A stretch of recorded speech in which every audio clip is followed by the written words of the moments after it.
Without coaching, I can do that. But with coaching, I want to see LA. we're gonna see. Trust me. You better ask Zion what the boy almost happened to his ass. That's all I'm gonna say, cuz. I don't want you to be another victim, cuz. I think that's a good place to start right here. I think that's we're gonna leave that part. Welcome y'all to the first episode of the Lot to Say Sports Podcast.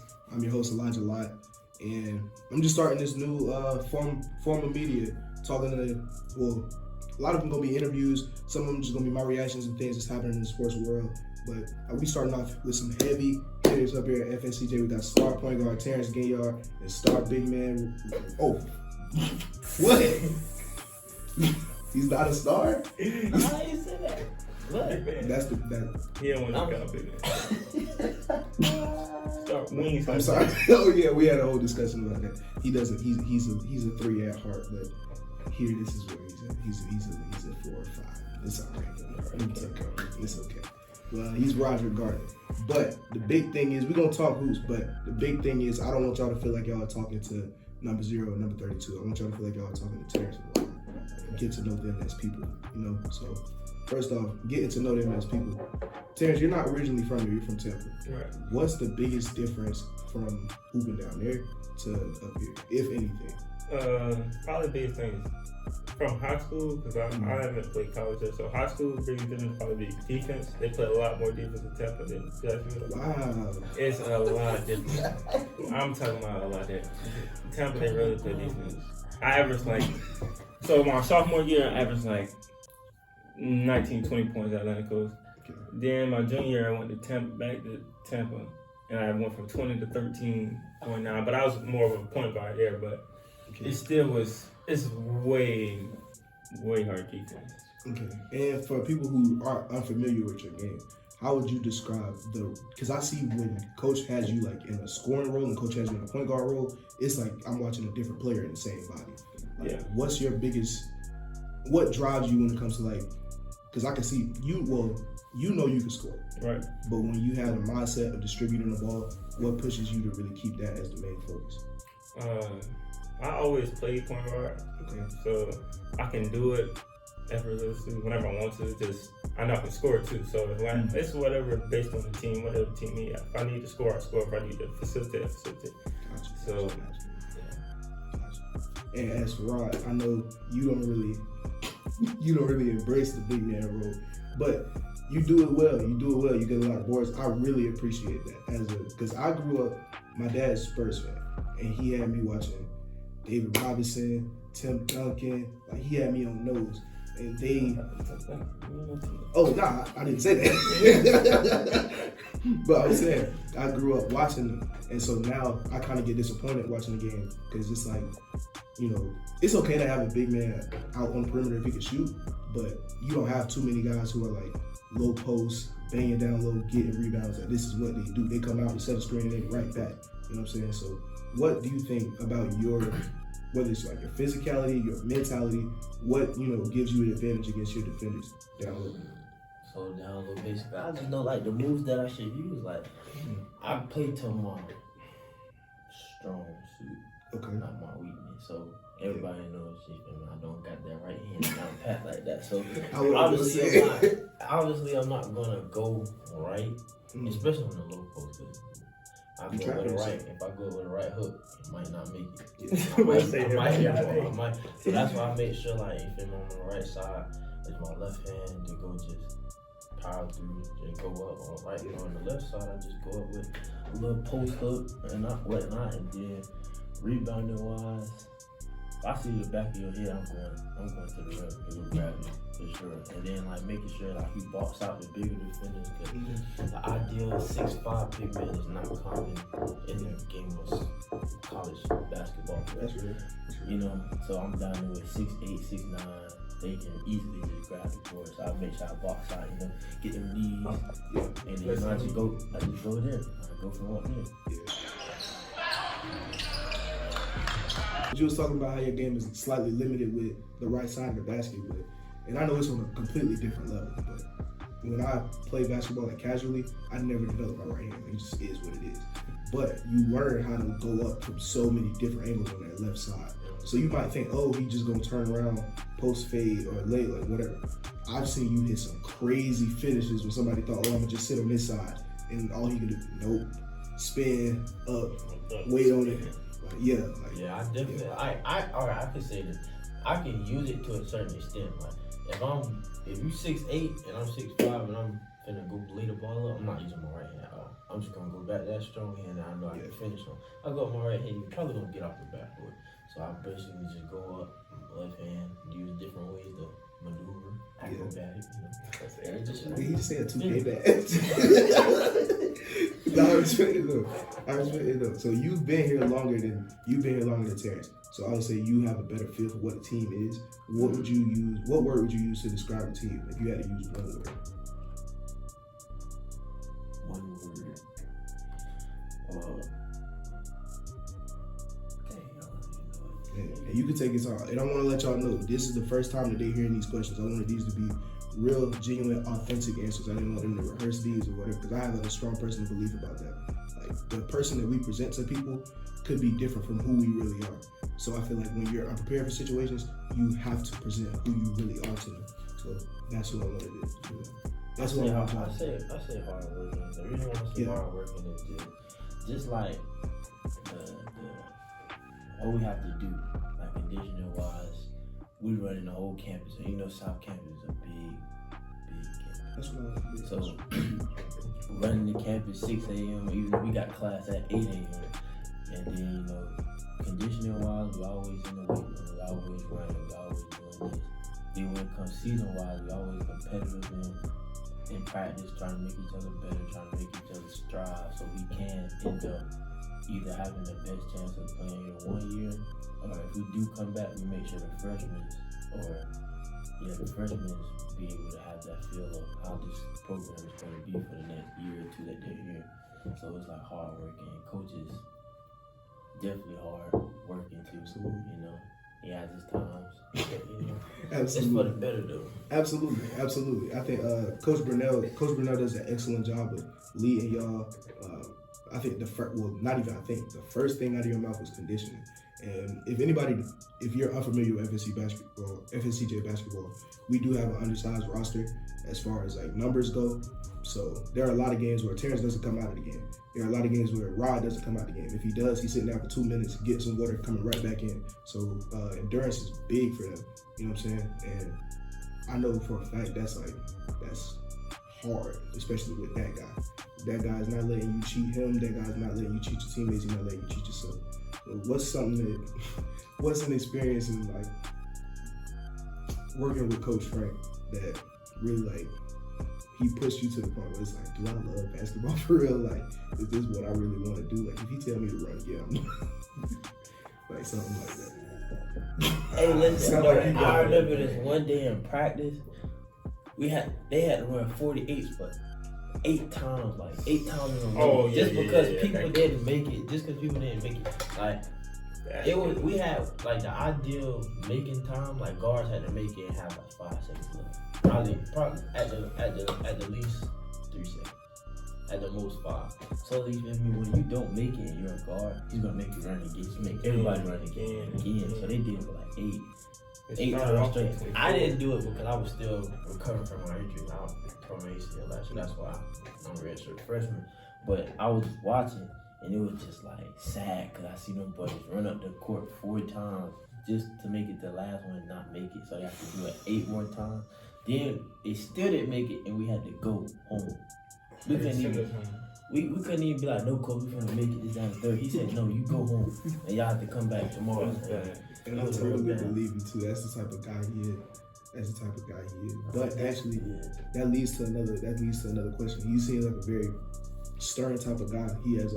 He has a vision for this team, and what I could say most fits y'all is like an 80s style offense, like 80s, 90s, real post-centric offense. For a guy like you, Tarence, who can score, what is it like knowing that the offense really primarily runs through the post, so you have to distribute, but also know when to score? Yeah, I feel like I can score any type of predicament. So I'll go with, if we go in post, I'll go post, but when it's time, it's time to score, I can score. So, I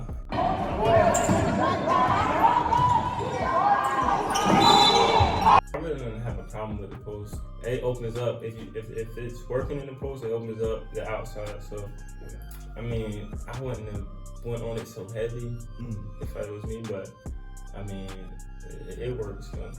I see you get some nuggets out of the post. If you had a smaller guy on you. Yeah, I get down there a little bit. You know what I'm saying? Don't get the big head. It wasn't too many times. I get twice, bro. You gotta down there like me, good. I get down there a couple, do a look, Okay. With a couple moves. Some moves you see, I can throw over the left, over the right. You know what I'm saying? Sound like he's throwing shade. Yeah, he throwing shade. Okay. But was it hard for you to embrace playing in the post game, knowing that you primarily played the three, or did you already have like some skills that translated to that? So I had skills that translated to that, because I'm not gonna say just like strictly 3-ball for me in high school, but like I knew how to play the 3 through 5. I know how to guard the 3 through 5. I know what to do or what not to do from the 3 through 5. Yeah. So it was like when I came to FSCJ and I had to primarily play the 4 and the 5, it was kind of hard because it was like, coach not letting me spread my wings, but neither here nor there. I just played my role for the team so we can get the results that we wanted, get the results that we needed, and basically just play my part so I wouldn't have to outstep my role. So like me being a role player, it was kind of hard, but I had to adapt to my situation, to my environment, so I could do what's best for the team. I mean, yeah, it would be nice to actually spread my wings, actually fly, actually show what I can do, but I think with a coach like Coach Burnell, Tarence is a role player. I think every 1 through 7, 1 through 8, everybody is a role player. Y'all have a role. Some people might have more fluidity in their role than others, but everybody has a job to do. You know what I'm saying? So I don't think that hinders you in any way, shape, or form. You know what I'm saying? Yeah. And especially with the way that the game's going now towards positionless basketball, you starting to see bigger guards and smaller big men. Like, sure, you got Victor, which that might be considered a hot take. I'm not too high on Victor. He's like really skinny, like skinny bad. Yeah, like I saw him get bodied over like France. And we saw this happen with Greg Oden, and Greg Oden was huge. Like he was filled out, and he kept getting hurt. So what y'all think gonna happen? But anyway, so we starting to see smaller big men. So I think you developing your post game at this level, especially moving on to the next level, is nothing but positive for you. I take it as a way to learn, just to be versatile. Definitely. Absolutely. Because it might be sometimes I might need to play the post. Everybody. Sometimes we might be in a predicament like this year. I had to play the post because we only had 7, 8 players. Yeah. I had to play my role because everybody else had their roles to play too. Absolutely. But then it could be times where, okay, I'm in the game with 6'8", 6'9". What can I do outside? Can I bring the ball up? Can I distribute the ball as well as not necessarily saying a guard? Cause I would never label myself a guard. That's something I'm not. I would never be that big. I'd be like, I'm a big guard. But I know that I can handle my own outside perimeter because of what I developed since high school. So it's a plus. But just sometimes it'll be great to spread my wings, but I just gotta play that role, you know what I'm saying? That's what I'm saying. We gotta fly, bro. We were in here for maybe 10-15 minutes before the interview started, and their chemistry off the court is fantastic. Like you would think these two dudes were inseparable, and when I see y'all on the court, it's even more so. Like, for example, how you were saying you were more involved on the perimeter than you might have expected with your role. I think with y'all two, it was even more. Like he'll bring his man out with you to screen, and then if it was a switch, y'all already knew. Like there was no, partly because Coach Frank gonna let y'all know, get it down there. What are you waiting for? He expressed no emotions when he feels. That's one guy that definitely don't hold no emotions back. He will let you know he's mad. Right there. Bro, one game we were playing Post State. I would hate to be that chair. Nah, it was one time in Daytona, they was zooming up on him like, well, listen, I'm sitting right there in front of him. He's punching. I'm thinking the clipboard's gonna break the way he's. Oh, it's at Daytona? Yes, oh my God. And then he did like this, and I thought he was gonna hit me, and I was like, hey, listen, don't hit me. Just take the clipboard, just break it. Don't hit me. Break it. Please, like it was crazy, like. That he's definitely like, and then he'll be mad for like 30 seconds, but if you do something good, he'll be back happy. But he's definitely that guy that's like, he gonna yell, he gonna let you know. So if you ain't ready to be yelled at, if you ain't ready to, if you ain't ready to just be, it don't matter. Just be ready when you come there, cause he's different, but he's definitely like a funny guy too. Like he's not always just strict like, all right, my mom gonna be like, he's a funny guy too. Like he's funny outside, on and off the court. He does have some little clips that we got in our phones that he be doing some stuff on the sideline. Like one time, Joshua Page, he had made a 3-point shot. I forgot what team was playing. I don't know what type of dance move that was, but listen, he went to, I don't know if it was the cat that was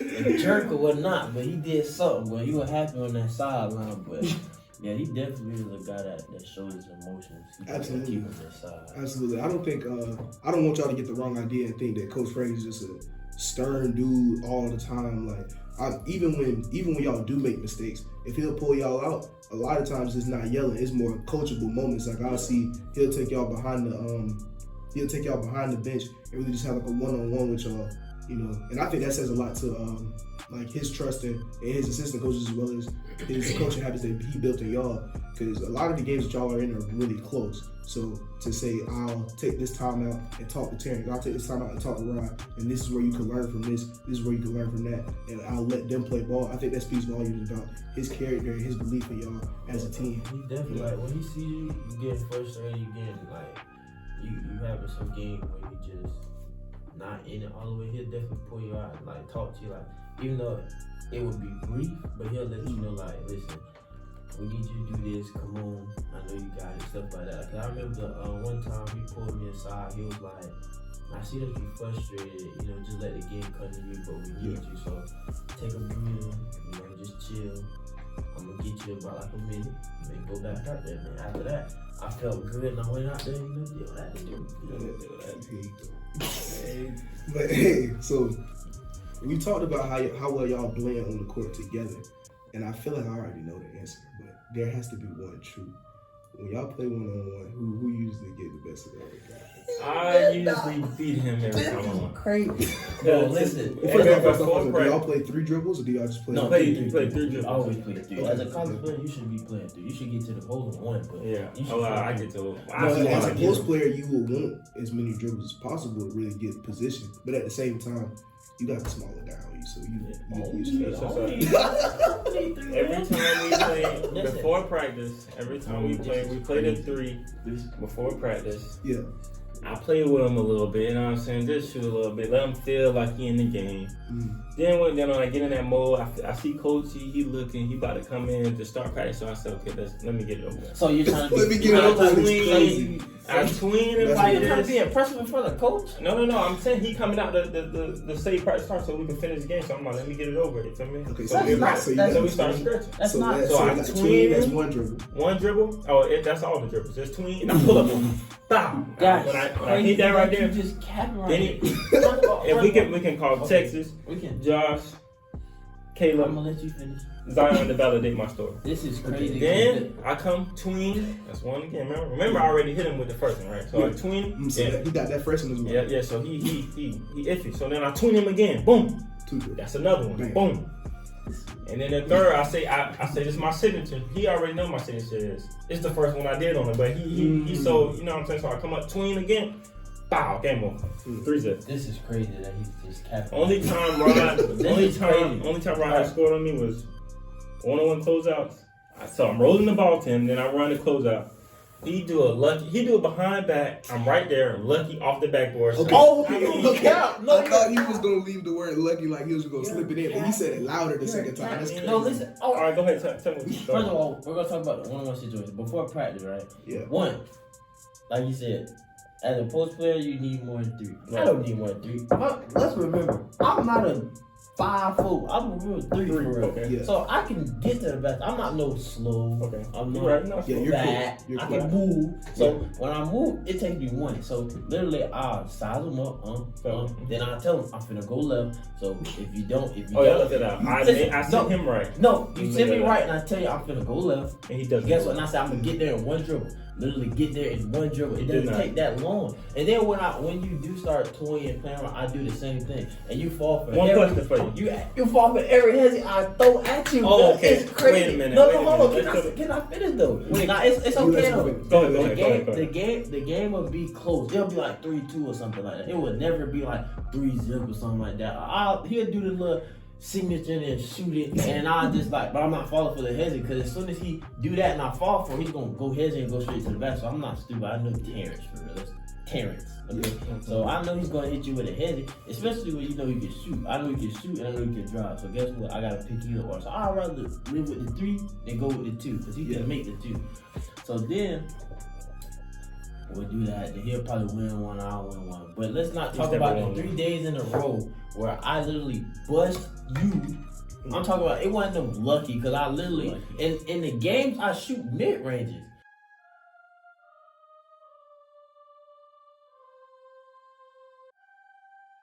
And literally, coach says the mid range I have it. It just behind there is just, a little iffy. But that's what I'm saying though.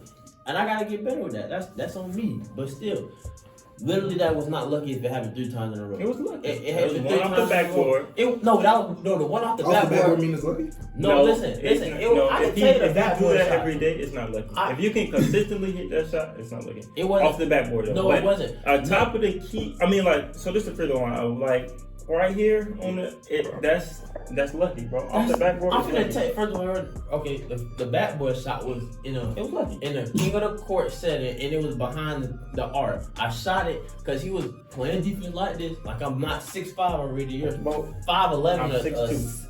6'1" at the most. 6'2". And I just shot over you, but I shot too hard and it came off the backboard. So I can tell you that. But let's not. But when we played the 1-on-1 closeout, it was literally a dribble here, behind the back, then shot, and it went straight in. It wasn't no backboard or nothing. Then on the right side, you thought you were gonna send me right. Guess what? I sent boom, dribble, went to the side, and shot it. What are you talking about? Whoa, all I remember is the hop step. He did a hop step, post up, layup. Okay, you can. Oh, you lying? So you didn't do that? We have 3 dribbles in practice. No, we have 2. We have 3. We did 1, 2, and you hop. You only took 2. You hopped. I only take 2. I don't never take my third one. You dropped. He did a post hook over me. Okay. I'm gonna do a post hook and I'm already at the 3-point line. You said you were not the 3-point line. He caught him. I can get to the hole in 1 dribble. So you tell me. But I'm saying though. He took 2. He was under the goal. Yeah. And he left. I caught Texas validate. And then the other bucks was lucky. But one thing, I have never fell for Rod Hezzy, and I would never fall for Rod. Rod. Because I would never fall for Rod Hezzy. Okay. My signature move, when we play other teams, they know I'm a Hezzy, so I don't do it every much practice. But when we play other teams, I will Hezzy to the death.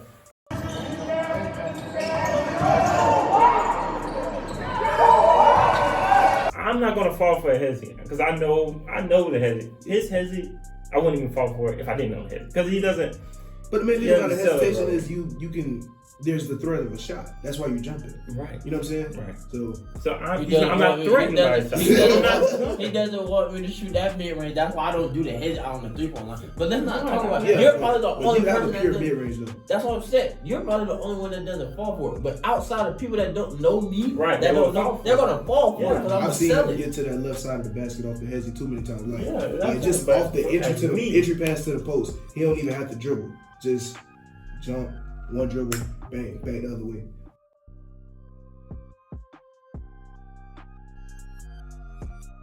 Like, if you don't know, it works. But I know. But I'm just saying though. And then if you don't fall for it, I just go right past you. It's not that hard. Wow. It's not that hard. Okay, now you might be sideways, but I go attack that top foot. Cause you don't move your hips. You don't like moving your feet. You don't like moving your feet. You gotta stop it. You don't like moving your feet. I would say that. Well, actually, that brings me to my next one. One of the last which that's so funny. That section was longer than probably any of the other sections. But I think the biggest part about that was competitiveness. Like y'all really drive each other to be your best versions of yourselves. And I don't think that just stays with y'all two. I think that stays with everybody. Like when you see somebody else do something tough, I forget who it was. I think it was which I'm really a fan of Zion's game. Like he's in my mind the definition of a microwave scorer. It only takes 1 or 2, and then he want it. He hungry, and next time he get it, if he see it not go down, it's cool. Like he on to the next shot, I forget. I think it was like he drove to the lane, got fouled, and won. Everybody got hyped for him. You know what I'm saying? Like it's like a collective group. Everybody want to see everybody do what's best for each other. And I believe that was the Polk State game, right? The triple overtime. It was when he cut to the basket. Yeah, triple overtime. See, he still get hyped. He still get hyped. There you go. He did. But yeah, it's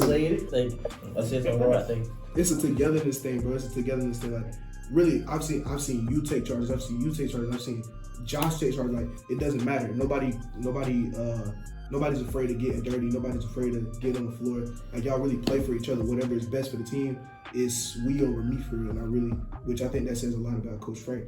Because I don't know if anybody went into the school as an individual, but I know for a fact that y'all play as a team. Yeah, we definitely got to develop that. Cause like I said, we have 14 coming in the season. But like Coach said, when we first met up and everybody had found out about each other, basketball or college basketball is a favorite for me. People started realizing that when we started playing more like one guy, I'm not gonna say names, but he left before the season even started. He said he didn't even want to catch a concussion because he seen how physical the game was. Like no disrespect to him, but it's like sometimes the game isn't like that. Sometimes you might lose a tooth, you might break your nose. You feel me? It's people out here that's hungry. You gotta realize you're JUCO. Everybody want to get out. Everybody want to go D1, D2, D3, NIA.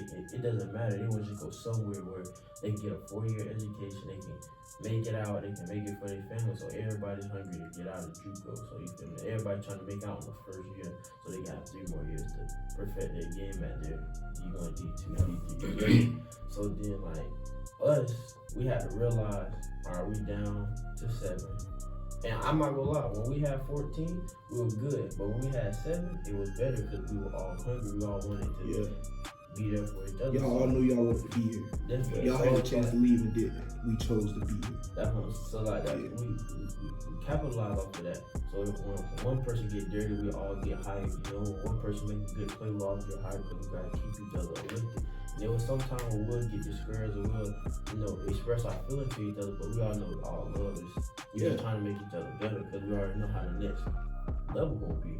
Yeah, we definitely had to get dirty, probably get dirty the most, but that's just, well, you the rim protector, you supposed to. You know what I'm saying? That's great. Bro, it's okay, bro. It's okay. It's okay. You didn't get dirty. You did.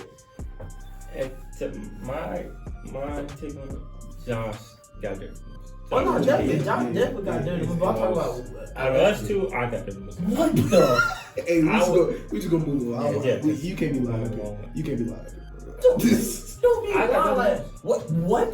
Okay, but I was set. Like taking charges, maybe. Taking charges in everything. Listen, if Rod did like dirty work, I'm talking dirty. Fighting down low over people that's bigger than him. I've been down there, boom, hitting people. No, come on, I put a video. Now you do. Okay, fine. Yes, I can say that. You bro, got. I get down there. But let's not talk about the time where I got hit. And they say you're big. I'm not talking about me getting fouled. I'm talking about me fouling. I'm hitting. I'm down there. What you thinking? You thinking? I'm down there with 6'5" and I'm down there with 6'8", 6'9" ideally. You think I'm just gonna get down? Boards. I'm down there. But not only wrong, he gets boards. I get more. But guess some of those boards be Rod tip it to him and he'll get it. Or Rod boxed out is gonna go. You know what I'm saying? We bet all season on rebounds. Haven't lost to them once. Yes, you have. Not when we bet. Every time. Listen, the rest of the conference game that we had, what was my goal? To get a double every game. But I bet him on purpose. Because at the beginning of the season, he'd begin like 6'5". I bet him on purpose because I knew if I bet him, he gonna go extra hard every time. So it was purposeful bet. I didn't care about the money if I won or not, but I knew he was gonna go try and get 11, 12 boards because he knew I'm gonna get 9 or 10. So he gonna. So it was a purposeful bet. Hey, that's the standard. That's the well. Actually, I know in Polk State game, triple overtime. He definitely got past. You got a double. I think it was 16, 13? 17 and 14. 17. Excuse me. 17. Excuse me. And my arm got gouged out by somebody's finger. Yeah, it was tough game. I was worried about my arm. Yeah, triple overtime is a tough game, but y'all pulled it out, bro. And that's showed y'all togetherness in that game for real. You was going stupid. It was. I remember one play vividly. I think it was. Between and behind the back, you had some separation, but it was not a good shot. Objectively, it wasn't a good shot. I was like, what is he doing? And I see Coach was finna go crazy. I remember Coach had his clipboard, and he squeezed it so hard, and he was ready. I know, he was ready to hit, and it went in, and he couldn't say that. Tarence be taking some crazy. I wouldn't say, but it's something that he does. He knows he can do it. That's stuff that he does. Like, I remember one time I was looking at him. I'm like, do not shoot that shot. He literally seen the guy right here, and he stepped over and stepped back over and just shot it. I'm talking. It wasn't even on the line. It was way behind the line, and I was like, man, I'm finna just go get this. You either try to go up for it or just go pass it out. And he made it. And all I could do is just like, boom! That's all I said. That's all I said. I was like, and then there was one time, I remember this play. I think it was against Pope. I forgot who it was. He made a 4-point play, and I literally picked him up and said, "You can't say you made a 4-point play only." That was the same feat. That was the same feat. Yeah, he shot and he made it. And he got fouled on the shot. So then, he made it? No. Okay. I don't think I made it. Yeah. I remember I was so hyped. I was like, and he's searching for he went to the lines and searching for the 4-point play. Yeah. And I couldn't say you completed it. It hurt. It was a time back in high school he made a 4-point play on me, and I definitely didn't get back in the game after that. Because he technically said I need him. He dropped me. I saw the video. It was bad. It was egregious. It was egregious. It was. So what was the call on that? Was it a tech? Because that could have gotten it. Should have been a tech. No, it wasn't a tech. But it wasn't like I was intentionally finna. Oh no, you wasn't trying to hurt dude. But no, this is what happened. The play we were in a 2-3 set. No, it wasn't a 3-2 set. Literally, we all knew that Terrence was gonna shoot the ball. We already knew Terrence was gonna shoot it, and we had to make sure that they call him Leaf, his name Isaiah. We had to make sure he doesn't get in the hole. So the man that was supposed to be guarding Terrence's side switched over to the man in the middle, even though it's a 3-2. The two guards at the foul line supposed to be guarding the middle. So now he went up. Yeah, and I'm still on the opposite side, so I see Terrence so getting the ball. Speed. So I'm coming full speed just to go try to contest it at least. And then by the time I got there, let's put this in the bud. I was a little big. I was big. Okay, so you feel me? It's a little harder to stop when you're trying to close out. So all I did was just go full speed, just try to at least block the ball. And then he just stepped over into my contention. I did not step over. When you jumped, you did go forward, but it wasn't on the. It wasn't. That's a normal shooting. Yeah. Like nowadays, people get called fouls on for like landing in somebody's shooting area. Yeah, that was egregious compared to landing in somebody's shooting area. That's like you folded him like a launcher. Like it was bad. Like matter of fact, I'm gonna see if we can. I think we got a technology for that. I'm gonna try and edit that. Yeah, please. We gonna edit.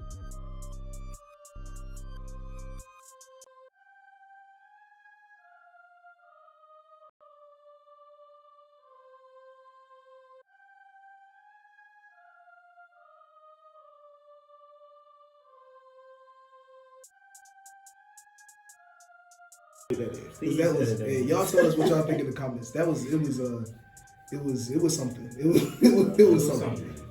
That's crazy. But I think that's. Do y'all have anything else to say about basketball necessarily? Listen, I'm gonna let you know. If you come to FSC to this period, be ready for Frank. Okay, be ready for Frank. Yeah, that's what I'm gonna let you know now. Don't get in your feelings when it comes to him, because all he means is well. But if you come into this program, you ready to work, you ready to come here and develop. He's gonna develop you, but he's gonna be on you like why don't rush for sure. Especially when you do something, you gonna know, and the whole gym gonna know. The whole gym gonna know that you did something wrong.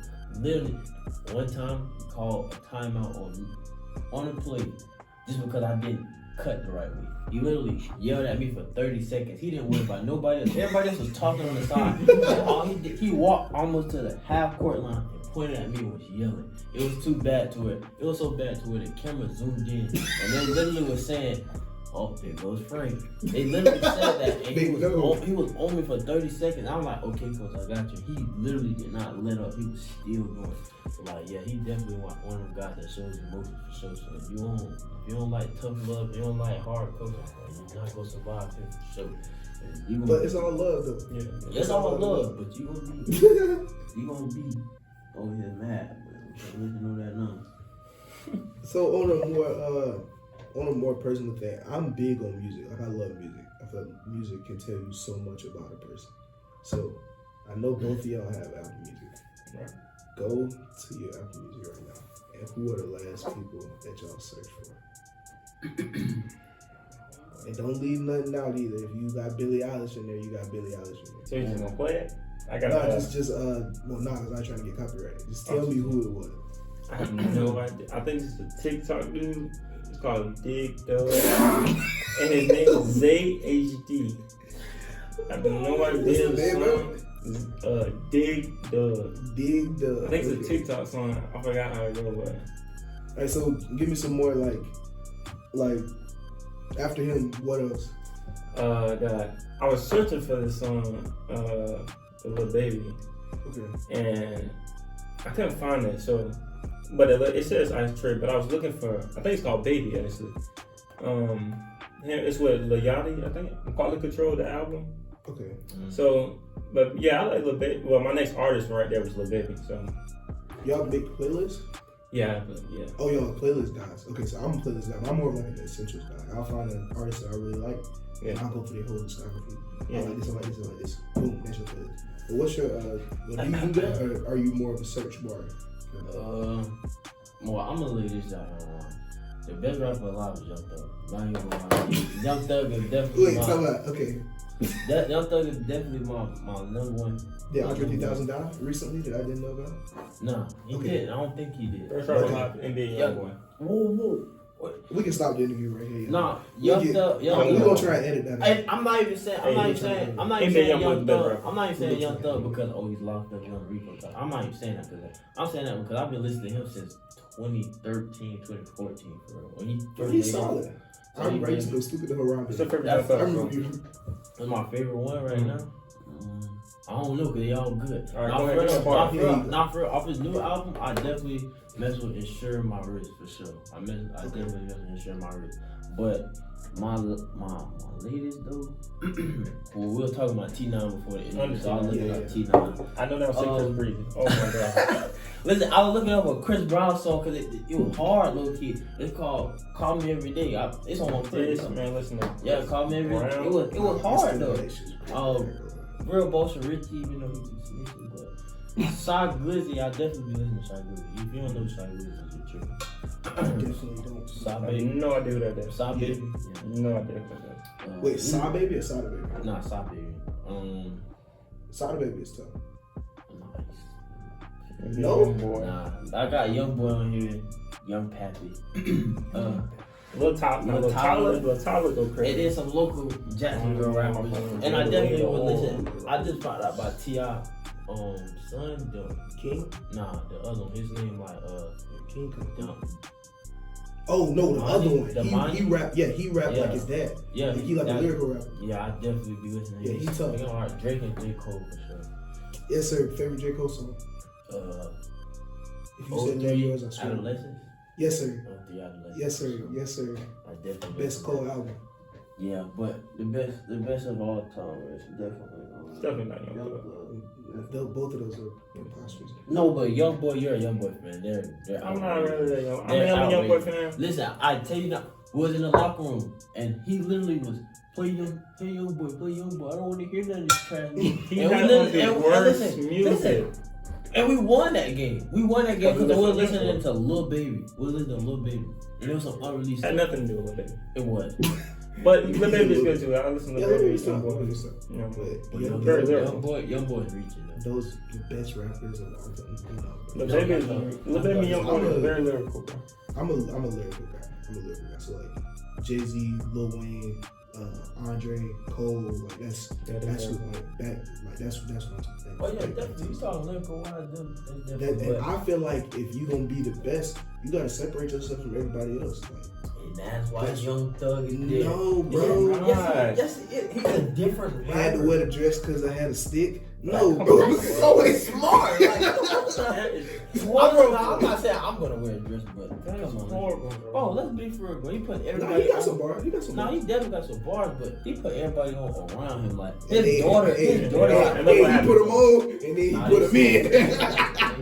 He put them on, and now they in. They definitely snitched on him. Yeah, they said they found Buddy gave him 3 hours of work.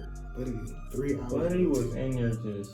No, they said he asked for a bottle of He water. didn't get a name. Tell him because they said he's Big Mac. They said he been in there since for a long time. He been in foreign for a long time. He was standing up, walking back and forth, explaining the situation. I'm like, Somebody said he was having a conversation in his mind. Like he already made up that he was going to tell. No, he already knew he was going to tell. He didn't have to ask him nothing. And then he said they said he was giving information to no questions. No questions. He said, I remember one part of it. He said, I'll FaceTime to show you right now.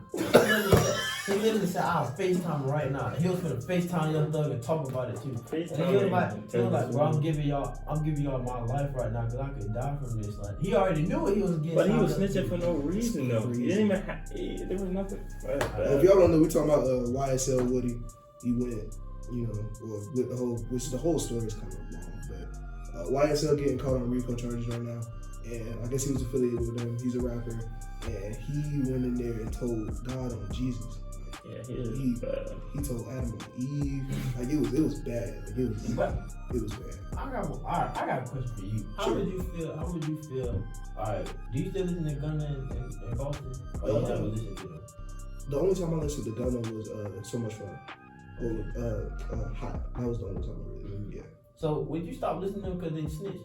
Nah. But I don't care what you. Well, no, I'm not gonna say I don't care what you do outside of rap, but what y'all can kind of tell. I grew up in the burbs, like heavy. Like, I'm a burbs kid all the way. So like, I don't have a street code to follow or whatever. Bro, you snitch, I don't care. Like, you shouldn't do that. Like, which at the same time, if you were actively doing wrong with this person, you should just tell your side of the story. He should just tell his side of the story. Right. But don't go actively trying to put dirt on him so that you can get less time. That's crazy. But like, I do care what you do outside of music. Like, I'll never listen. I'll never go and turn on R. Kelly. No, I'll never turn on. No. Well, no, that's a lie. He got a song called Real Talk. Y'all go check out Real Talk. He got a song called Real Talk. I would never turn on 6ix9ine. I never really turned them on anyways, but you say you never. What's one called? It's kind of hard.